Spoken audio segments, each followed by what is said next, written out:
Hi, Dylan. Hey, How's it going? not too bad. How you doing? Good.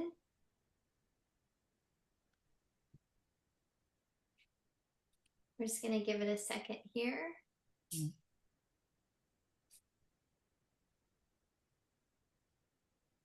While we wait, Steve, do you want to introduce yourself? Tell us where you're from and what you do.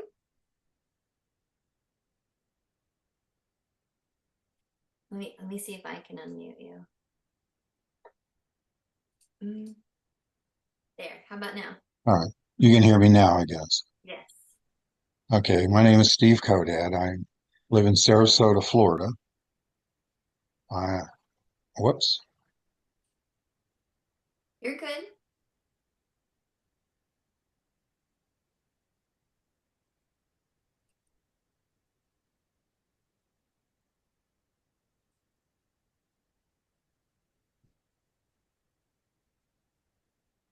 Can you hear me? I can hear you, Steve. Yeah, I I can can hear hear. you. I can't see you. Can you see me? Yeah. Yep. Yep. Wow. Okay. There we go. I don't know what happened. Anyway, I live in Sarasota, Florida. I'm a former real estate agent of close to 2 decades, and I now am a feng shui professional that I teach real estate agents how to use feng shui to help their businesses. So that's what my company is. It's called the Feng Shui Cure, and that's about it, I guess. So is that in the lines of staging the property To for? some degree, Jenny, yeah, it is. I used it when I was a real estate agent in Charlotte, North Carolina, and had a lot of good results with it. And I decided to sell my company of 34 agents and just do this for the last 20 years. And so I've written a few books, and this is what I do. Well, Yeah, that's awesome. Well, I'm so glad you're here to join us today. thank you. And Dylan, I've known Dylan, but Dylan, why don't you introduce yourself and what you do so Steve can meet you? Sure. Yeah. My name is Dylan Knight. I live in Erie, Pennsylvania. I wear a couple of different hats. One, I'm the CTO of a, small tech startup called Centrix. That's a fully remote company. For the purposes of this, I'm my more focused on a side project of mine, building a point of sale and logistics app for like restaurants and small businesses that will hopefully be better for them and for customers than DoorDash or Grubhub, Square or Toast. Or Shopify for that matter. And yeah, so I'm working on that side project, trying to get it off the ground and get some customers and whatnot with it. So yeah. That's awesome. All right, we're gonna go ahead and get started. And so just to recap how marketing office hours works, I have a topic and share with you a thought, a tidbit, a fact, a process. And then you get to ask me questions, and then we'll just kind of workshop and answer questions. So today's topic is a tool that I made called the Ad Campaign Planner. And the premise of it is as you're starting to tell people about what you do, if you're going to do whether it's brand awareness or a campaign burst, to try to achieve specific goals in a segment amount of time, how do you do that? What's the approach in building that ad campaign? And this is before you're deciding a social media ad, a digital ad, an event. It helps you get to that point. So I'm going to walk through a slide here just to help bring the visual to it. And so the ad campaign framework starts with what you're trying to achieve. What are you trying to do? I mean, for both of you, Dylan and I have talked before, this would be a B2B initiative first, business to business, him getting the restaurants to get buy into the software. And so if he were to do an ad campaign targeting the owners, it would be how many people he gets into the lead to have conversations. And Dylan, correct me if I'm wrong, but just based off of conversations, I think Yep. that No, sounds that's good. accurate. Yep.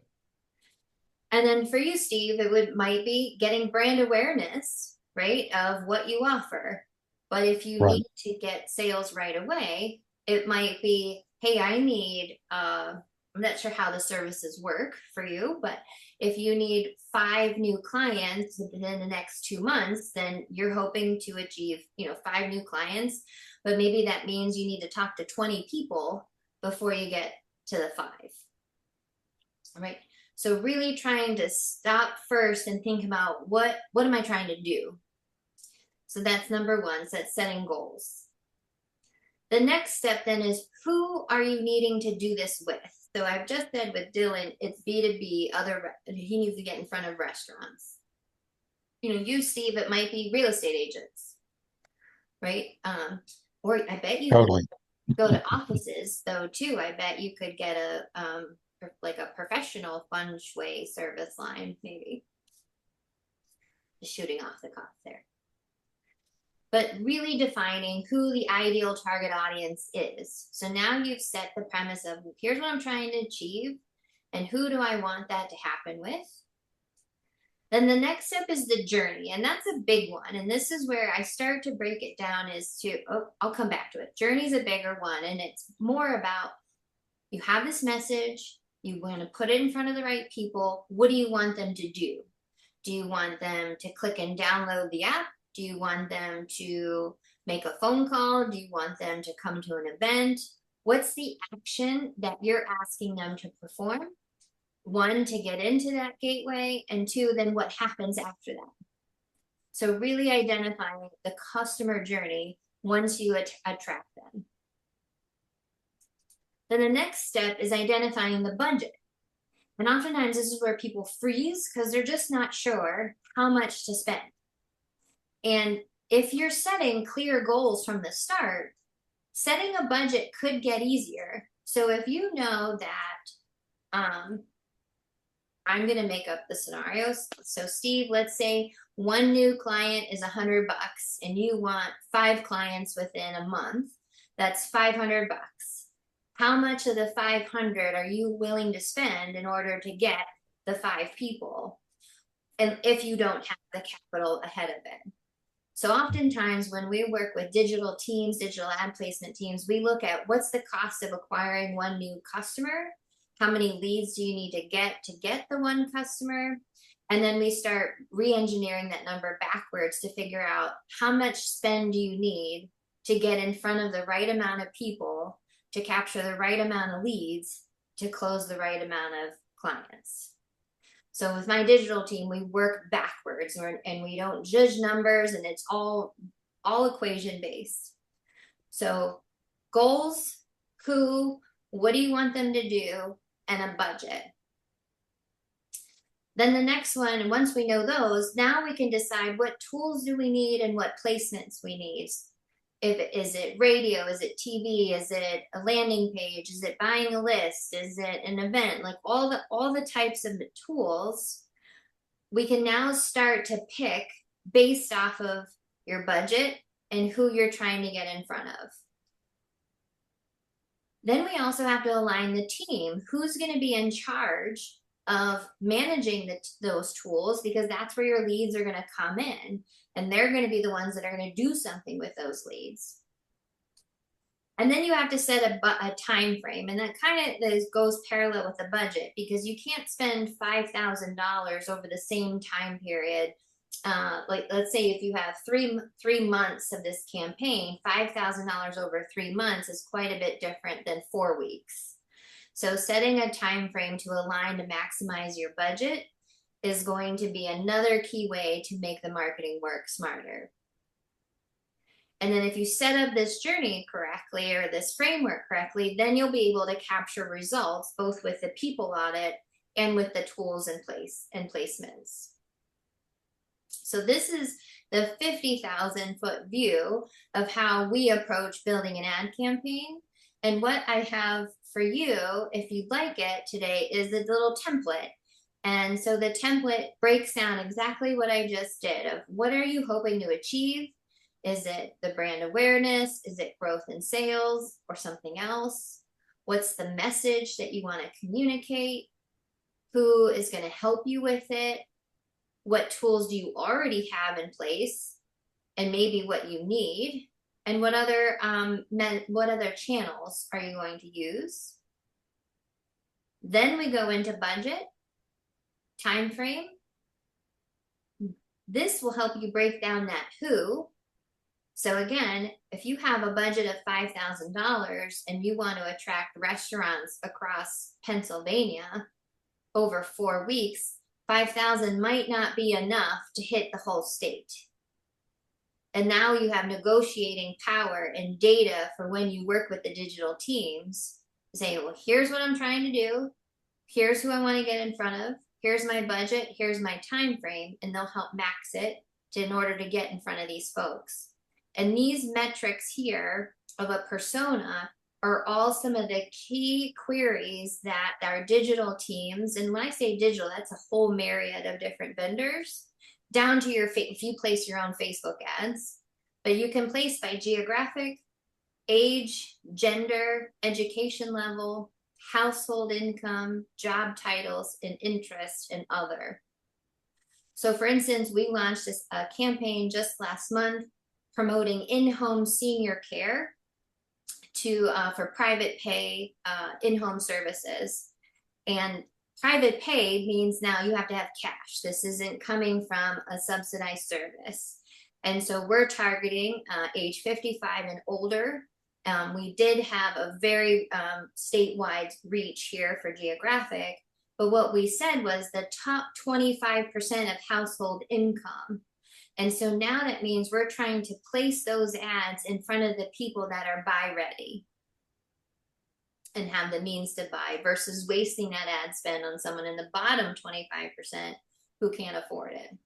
So you can really capitalize hyper targeting when you understand who you're trying to get in front of. Those are your hot, and who your hot buyers are.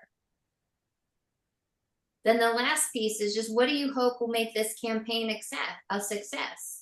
And yes, you have your goals, and maybe that was to increase revenue. Well, how are you going to do that? You pick one of these, and it just helps you finite down the details of building an ad campaign, because you can only say and do so much within a ad campaign, and especially with a tight budget. So this is my tool at a really quick glance and a really quick run through. And now I'm going to open it up for any questions. You can challenge me. You can say, hey, I'm trying to do this. How would you put that through the sheet? And I'm happy to give you the link if you'd like to download this sheet. And then there's even like a worksheet or like an open canvas that you can draft out any ideas. So I'll leave it for questions.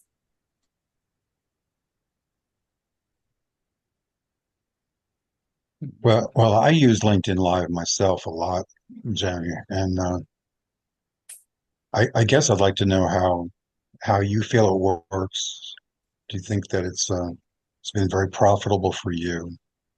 And maybe give me a little bit of a history on your use of LinkedIn Live. Sure. So LinkedIn for me is just one channel that I'm addressing.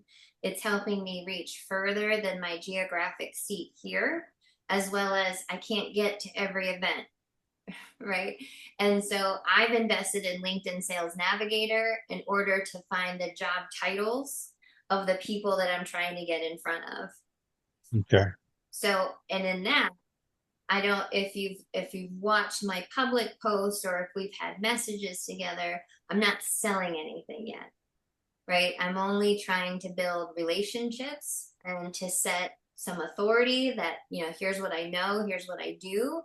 And to get people into calls like this, we can have conversations and we can see, what you offer, what I offer, and if collaborations can happen there. So do you believe Navigator is worth the money that you're spending for it? For me, it is because of being able to build refined queries of whom I'm trying to get in front of, right? And it's, I've tried statewide And then I've narrowed it down to a tighter geographical reach because now it's more realistic to get meetings, at least in with the conversations I'm having. I do use another digital tool that helps me execute that list and nurture the list, which I would be happy to share as well. But so I'm curious, Steve, for you, of real estate agents are your target. I'm assuming they're going to be real estate agents of a higher caliber Mhm. or higher sell listing average. That's for sure.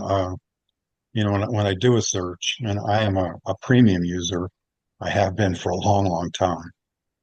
But when I do a search, I'm often looking for the following things: holistic realtor, luxury realtor, that kind of thing. So, I agree with you totally that somebody that's just brand new in the game, it might be I might not be really of any interest to them. But, I don't really do an awful lot of live evaluations anymore because I'm older, but LinkedIn has been a real blessing for my business. And so, do you use other social media and do you think that they're worthwhile or because I use Facebook very little and I would love to hear what you have to say about the other platforms. So if I take myself out of the equation and when I work with clients, it comes down to who they're trying to get in front of. And Right. if you're not, if that doesn't reveal enough information, some of the things that we've done in the past as an agency is conduct what we call customer development interviews, where the client handpicks 10 of their past clients on the spectrum of the client scorecard. So from the low end of a client to the high end of the client. And we ask them a series of questions looking for how did they search that service? What prompted them to even think about that in order to know what things were they putting in a query to try to find solutions to the problems that they were having. That gives us the language that they speak of the clients we're trying to replicate. And it also tells us where they're going.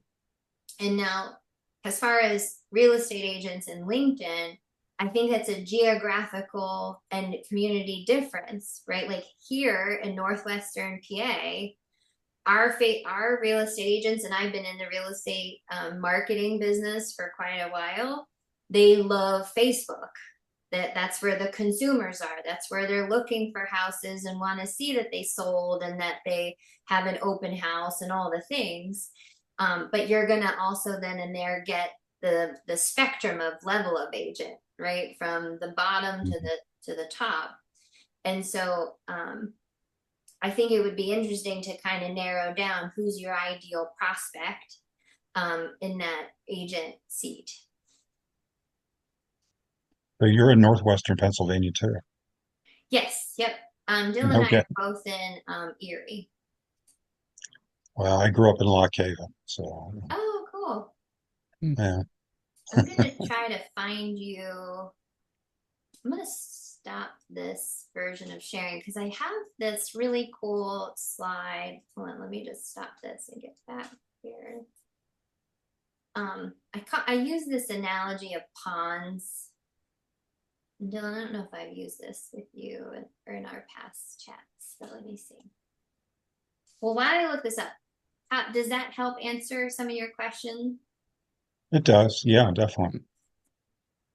So I had one Yeah. um, while you're looking that up. So in thinking of your worksheet there, the I can think of two campaigns, one for the, restaurants, small businesses, and then one for users once there are some restaurants and small businesses to, order from. Um, so for each of those campaigns, like the first thought that came to mind is like, well, I want enrollments and registrations from the restaurants, and then I want like customer growth and sales from users. But the brand awareness one option in there struck me as a potential um, goal, so that it seems hard to evaluate when that's needed. Um, like if I was, in a perfect world, it would just be like, hey, everyone, here's this awesome thing. And then they're all like, yes, this is awesome, signs up, and then, hockey stick, whatever. Um, but I don't suspect that, like in the real world, like you have to like convince them and like build trust and build a brand and grab attention, right? So the when looking at the business, how do you know what the right a goal should be? Or what's the like, if this doesn't work out, does the goal need to change to like a brand awareness campaign? What's the when how do we like introspect and then decide how to market ourselves? So I guess my first thought would be, how are you funding the advertising before you have the revenue, Mm, right? Because okay. you have to think about how much do you have to spend to then allocate to the B2B versus the B2C, is essentially Right. what we're saying. And Well, all right. So I'm take that aside. Let's just do B2B because it can all work with just them and not and then like let users funnel in well, when that's where they my yeah next thought though yeah is, if B2B buys in to the app, or when they, I shouldn't say if, when they buy into yeah. the app, are you planning of a percentage of the buy-in goes towards advertising to B2B, B2C? Um, haven't thought about it. So I think there is some the potential is like if a restaurant were to or a coffee shop whatever starts using us, then there's a natural just kind of like sign in their window that is like, hey, we're on order flow. Um, get the app, QR code, get the app. Um, or like whenever if there's like a line out the door, you have the thing right there. It's like you could be ordering ahead, scan this QR code. Like very simple things that's like they're already a customer of the business that we're engaged with. So like just like simple, touch points with their customers probably makes it easier there. So I think I guess for the purpose of this conversation, it's the ad campaign that would get us those businesses. And then once we have them hooked, um, there would be a whole other strategy, I guess, of like getting them to advertise for us. Right. Um, but so then I get, yeah, so then to back up, then it's like the goal would be enrollment and registrations for the businesses. But if that's not working, or if that maybe isn't the right focus, like maybe it's like get them, oh, make them aware of the brand first, and then have a different goal, like another campaign that is, after we get some awareness or something. I would approach it as B2B first and set a goal to get so many in the ecosystem first. So if you're Okay. So five to that is 10, like the enrollment and registration. I Yeah. would, because you got to get the proof of concept. Well, not proof of concept, but the Right, proof right. that it works, get their testimonials and get the experiences documented, because that's going to fuel then the rest, Okay. right? If you So go out yeah, and say this thing is awesome, but nobody's using it yet, now that's going to be a harder sales journey. okay. All right. So then I guess that begs the question of like what's a good case for a brand awareness campaign? So I would, in the B2B sense, Yeah, or I mean, just since we're recording this, what's in a yeah. general sense? Yeah. Well, because B2B, in your case, B2B and B2C are going to be significantly different, in my opinion. And what Yeah, I'm yeah, it thinking is. about is a model like Applebee's. Applebee's, you buy into the franchise and you have a site. When you Hmm. purchase, when you're paying the franchise fees, it pays for all the stuff, but you're also percentages going into ad campaigns that are the national buys.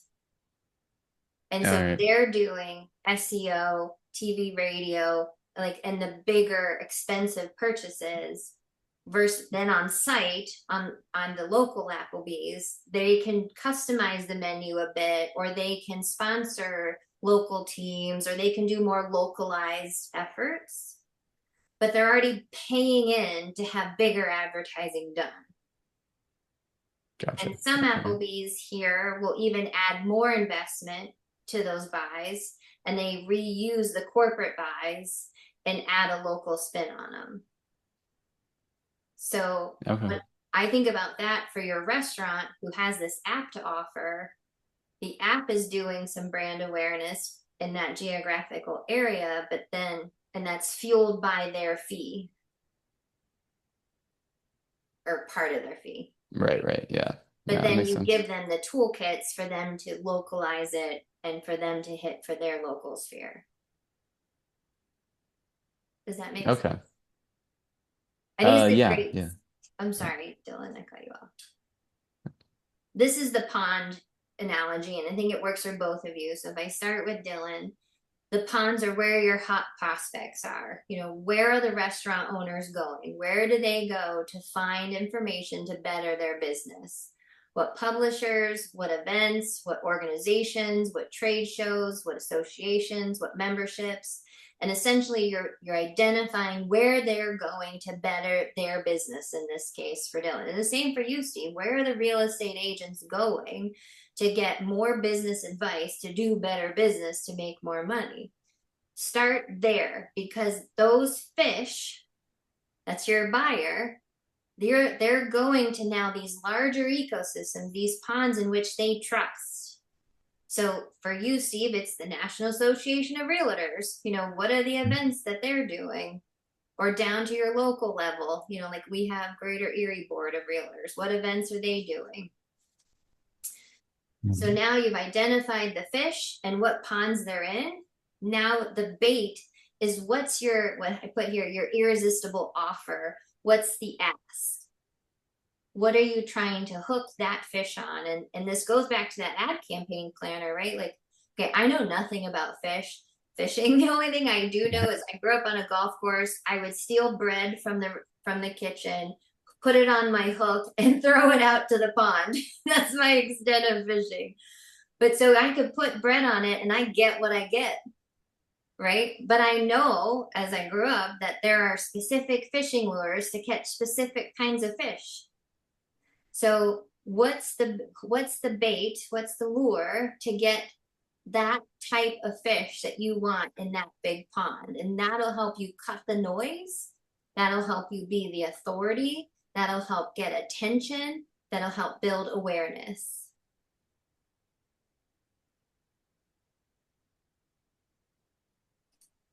So one of the things that lead up to that, so what? Who cares? Why you? It's authority building areas. What pain, problems, solutions do you offer in order to attract the right fish in the right ponds with the right bait? So for you, Dylan, I would start with business, the restaurant owners, and where do they go? Unless you have the Yep. time to door knock. They go to the Erie Downtown Development Corporation. Okay. So But do they that's go to restaurant associations to get more food yeah. and beverage resources? Good question. I don't know the answer to that. So EDDC is a real estate economic development company, essentially. They're not food and beverage. Yeah. But yeah, they own the land. So Right. yeah. And I'm not picking just on EDDC, but they're not the ones selling the product and generating a business. So where does the business owner who opts into this program, where did they go? Where does the Larry go? Where does the Lisa go? Where did the Hannah, where are they going to get more resources for the food and beverage industry so they could cut costs, increase food margins, and generate better profit? Where do they go for that? Because that's where you want to be, because that's essentially what you're doing. You're cutting costs, easing the customer experience, and making their deliverable more accessible.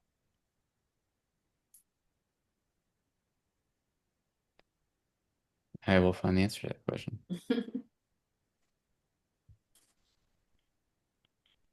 What other questions do we have? If that's answered some.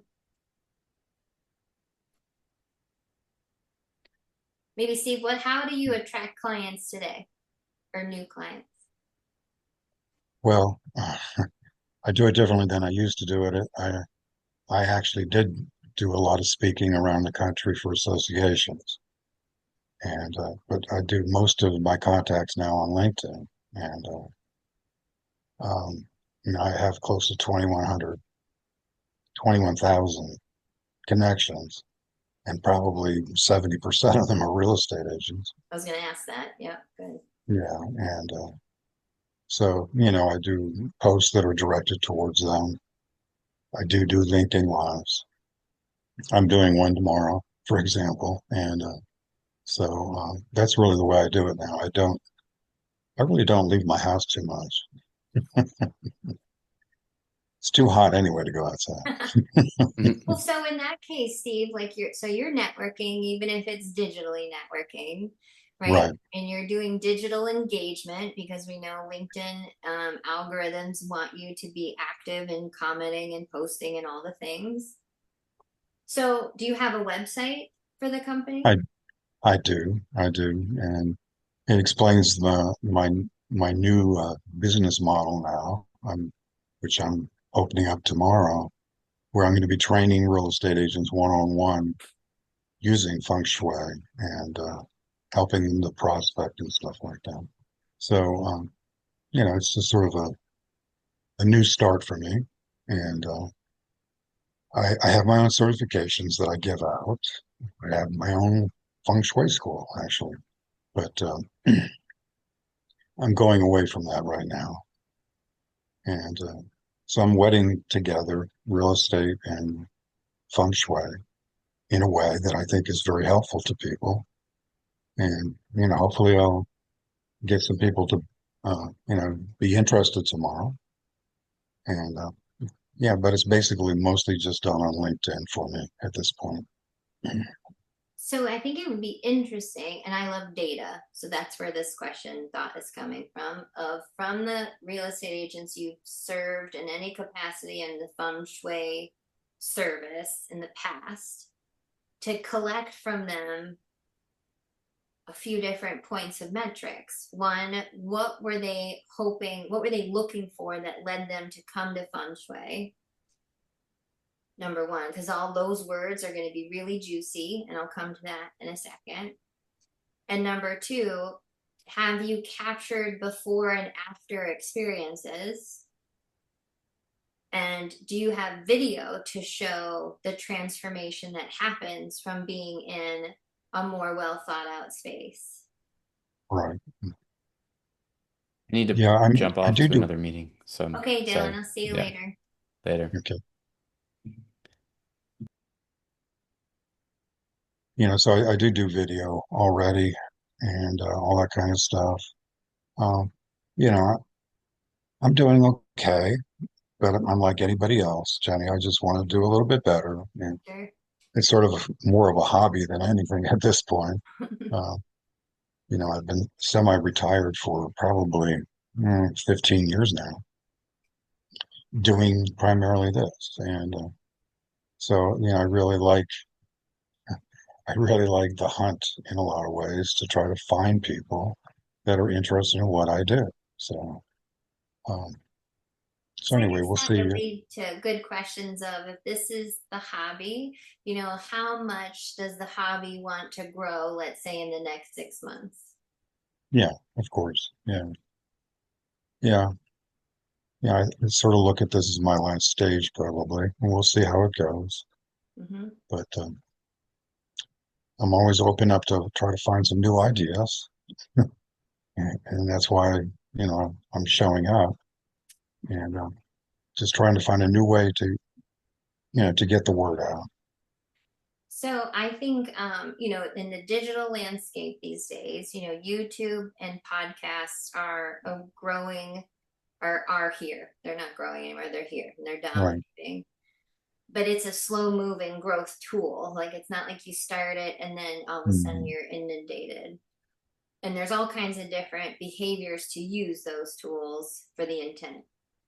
Mm-hmm. But I'm prefacing all that because I wonder if for you, and I don't know if you invest in any ad dollars to the business, but I have a digital ad partner in Connecticut who you can start very small budget and it would help get you in front of that like audience.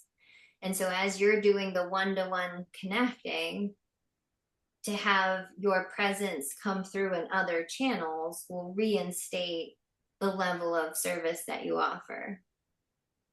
Okay. Well, you can send that information to me.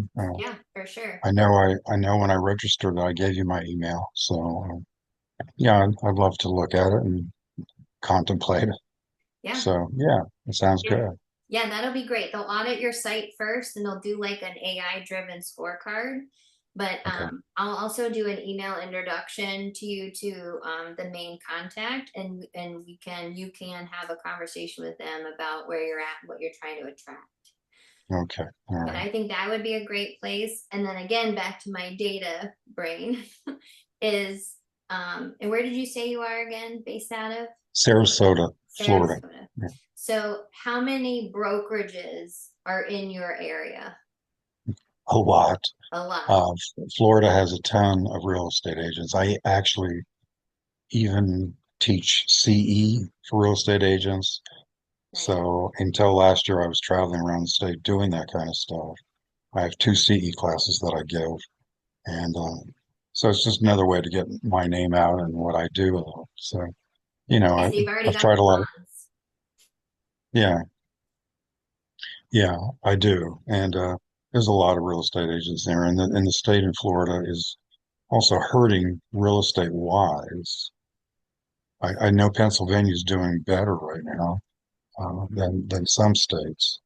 I try to keep up in the whole country because, again, what I do, what I offer, is something that could help anybody. But most of the people that are going to show up tomorrow, and they do have about 250 people that have registered, that most of them are from the Southeast and Texas and California. And those are the states that are really having difficulty. They have too much inventory. So, I look at different trends where I do a lot of my time, spend my time to reach out. But I understand.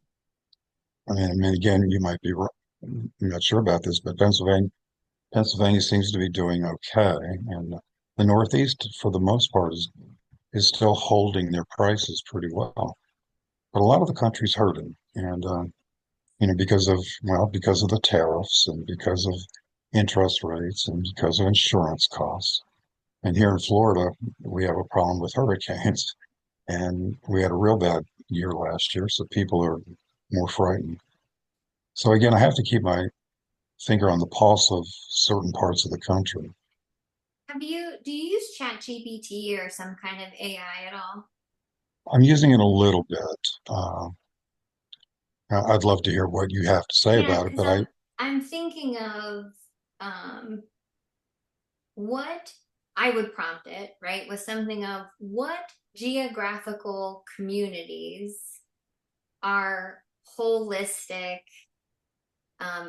like whatever those words were that you said before that trigger right, into fun shui, fun, yeah, and then it might come out with Colorado, right? Like, or Boulder, Colorado. Like, even if you got more finite, and now it's a pond with more fish that value that service. well, that's a good point. Like you said, what is it, Chat GPT? Is that Yeah. it? Correct? I Mm-hmm. always get those letters mixed up. But yeah, it's interesting the information it gives you back. I got to admit, and I'm trying to write another book right now. I'm going to be using that to some degree, That's cool. and so it's an interesting tool. That's a I'm good question for me excited. to ask them. Because we have some time. We have like 10 minutes. Do you want to play with it a second? Sure, Okay. go ahead. So I want you to help guide me. So what geographical communities value, give me those words, holistic. Holistic real estate. Well, I want to hit real estate yet. So Real estate agents I still don't want to get that are yet. This is more of lifestyle, I think. So how do we spell feng shui? I forget. okay. It's FENG Yeah. SHUI. UI. So what are other words in the holistic feng shui zone that we could use? Organic, um, mindfulness, Yeah, grounded, and meditation. meditation, etc. And are in the real estate, no. And let's see, what geographic communities value, all that stuff. And the real estate market, what's a good phrase in your industry terms is like the market is doing good? What would be another way to say that? Um, hmm, I don't know. I'll just say it is doing good and we'll see what it says. Well, actually, I'm looking for more doing poor. Well, but we want them to be able to afford you. Well, I don't mean poor people. I mean they're having trouble getting the house sold. So what real estate market is active. We'll see. Okay. Or let's just see what it does. We can edit it. Yeah, that's fine. All right, let's see. In my ChatGPT, his name is Chatty. Oh, Okay, really? I named him. So let's see. Here's geographic communities strongly value holistic living and have active real estate markets. These are Hmm. ideal if you're targeting buyers or businesses aligned with values. See, that's it. That's what I was trying to get, aligning the values. Oh, look, Boulder, Colorado. I called it. You did. You did. Asheville, North Carolina. I hit that one big time. Sedona, Arizona. Yeah. Santa Fe. Is that No, Ojai, California? I've never heard of that one. Topanga. Okay, so Hmm. here's what we're learning though, right? Here's what I would do next. Um, Hmm. I would put your broker hat on, right? And help me ask it a question of out of these 10 communities,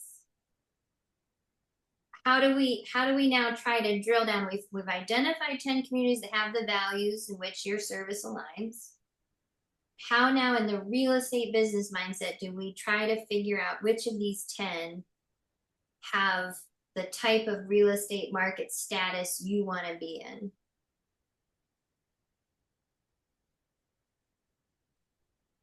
Well, I mean, I guess we could ask if they have a large luxury um, population or real estate population. If they have,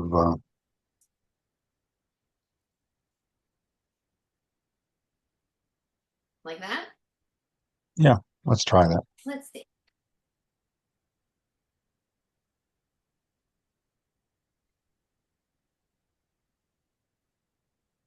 Uh, that was no surprise.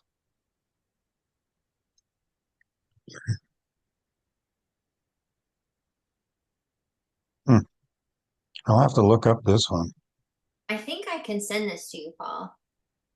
But Oh, great. here's what I would do next. Like I would go through each one of these and like read the details that it's done, right? And see which one Yeah, I'm closer to connected with. And now this might help you utilize your sales LinkedIn navigator even more, yeah.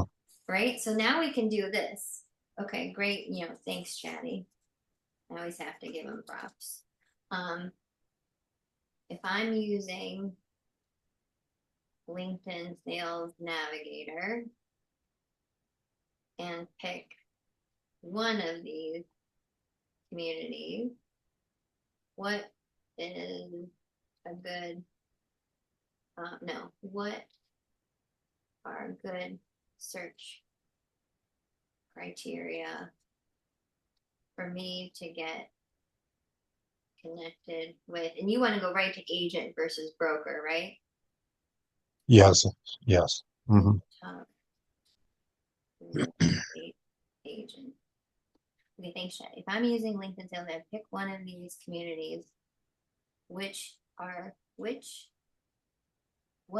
search criteria for me to get connected with the top real estate agent?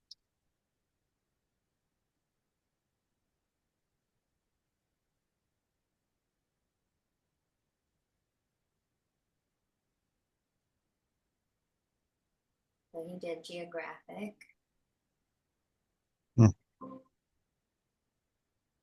Look at the titles that they're using. Mm-hmm. Senior keywords. Eco home. Greenfield.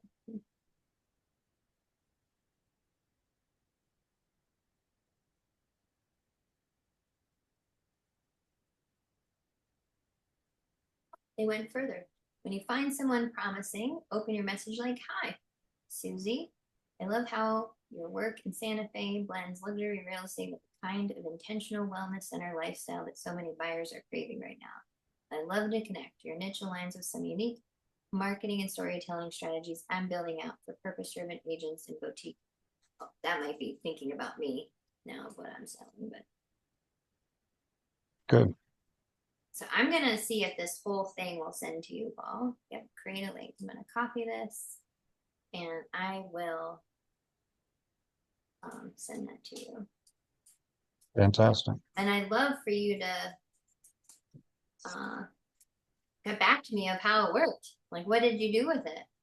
And how did Okay. you evolve it? Thank you, Jen. I'm gonna close our conversation now. And thank you so Yeah. much for coming to the open house, their open office hours. And hope you'll come in next time on July 22nd will be the next one. And then I'm doing the final one on July 29th. Okay. So make sure that you watch your emails for that.